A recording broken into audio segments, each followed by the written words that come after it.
Quelle grâce d'être encore ensemble ce matin dans cette nouvelle session de 15 minutes de grâce et de vérité avec le frère Jocelyn Iradou.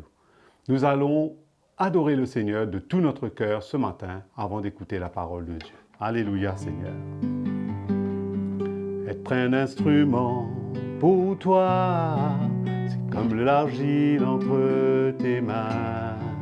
Être un instrument pour toi, comme l'argile entre tes mains. Me voici à nouveau devant toi. Me voici à nouveau brisé. Me voici à nouveau au pied de cette croix. J'abandonne ma vie entre tes mains. Me voici à nouveau devant toi. Me voici à nouveau brisé. Me voici à nouveau au pied de cette croix. J'abandonne ma vie entre tes mains. J'abandonne ma vie entre tes mains. J'abandonne ma vie entre tes mains. Alléluia Seigneur. Allons ouvrir nos cœurs à la parole de Dieu ce matin. Amen.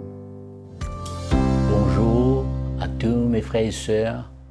Quelle joie, quelle grâce de vous retrouver, vous tous qui depuis quelque temps maintenant se connectent avec nous dans cette session de 15 minutes de grâce et de vérité.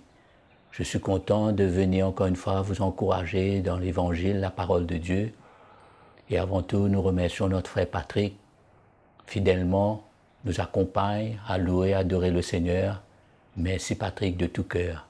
Je voulais vous parler aujourd'hui des sentinelles dans la maison. J'ai pris ce mot sentinelle parce que je voulais juste partager cet état de cœur que je crois le Seigneur recherche envers chacun de nous. Où nous sommes éveillés. Vous savez très bien comment Jésus avait toujours prévenu à ses disciples, les ont toujours encouragés à rester éveillés, veiller, prier.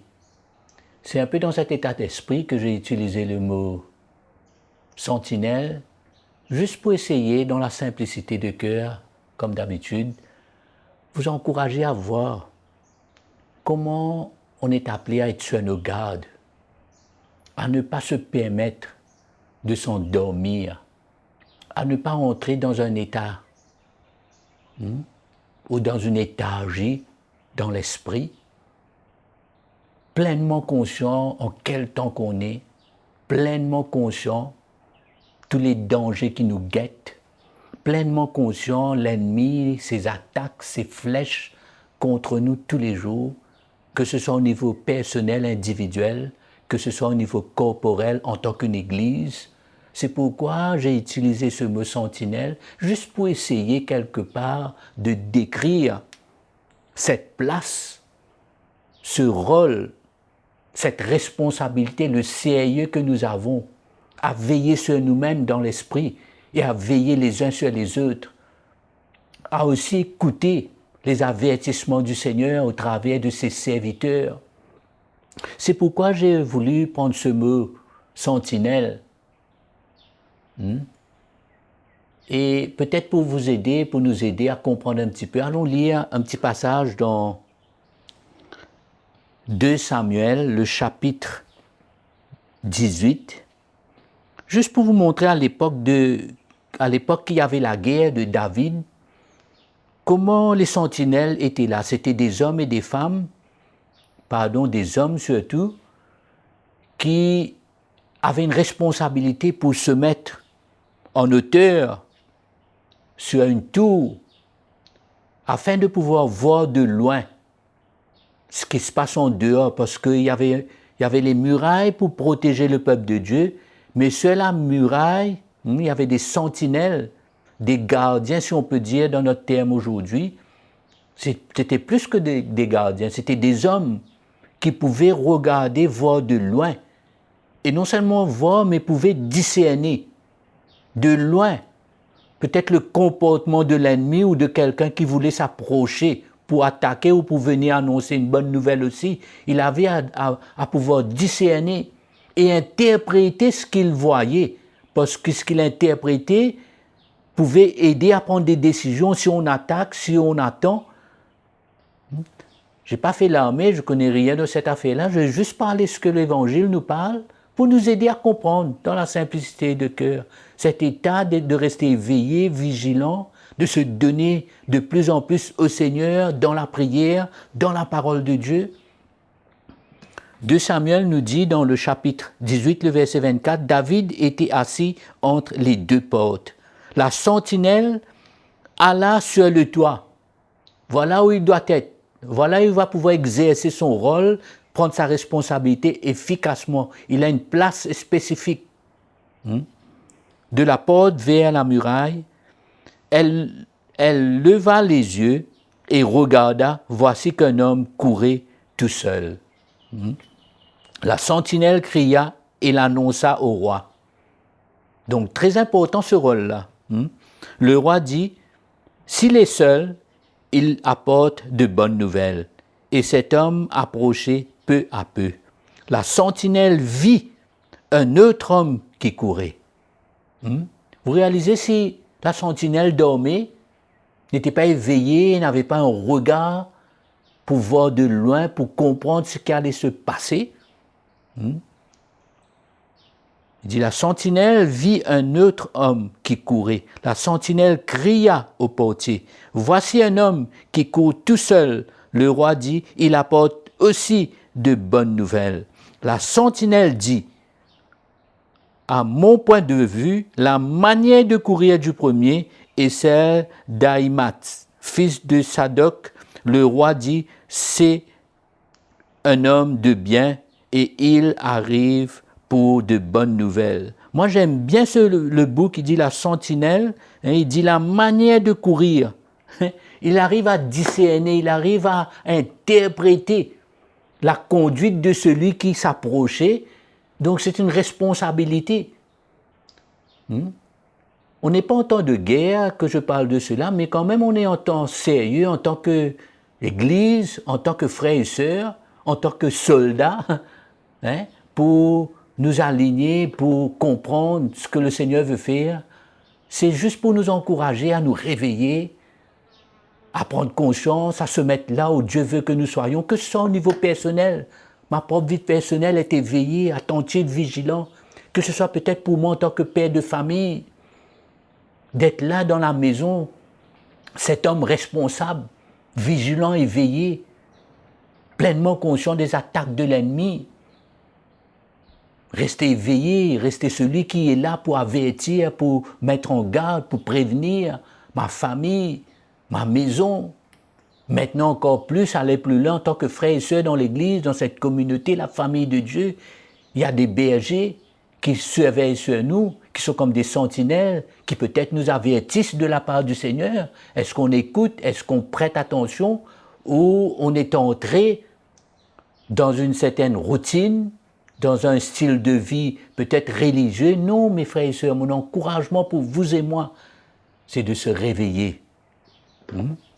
Ézéchiel nous mentionne encore un peu du rôle et de la place des sentinelles dans Ézéchiel. Je vais lire encore 2 versets avec vous, le chapitre 33. On lit à partir du verset 7, on lit le verset 7, il dit « Et toi, fils d'homme, je t'établis comme sentinelle sur la maison d'Israël. Tu écouteras la parole qui sort de ma bouche et tu les avertiras de ma part. Vous voyez ce rôle, cette place, cette responsabilité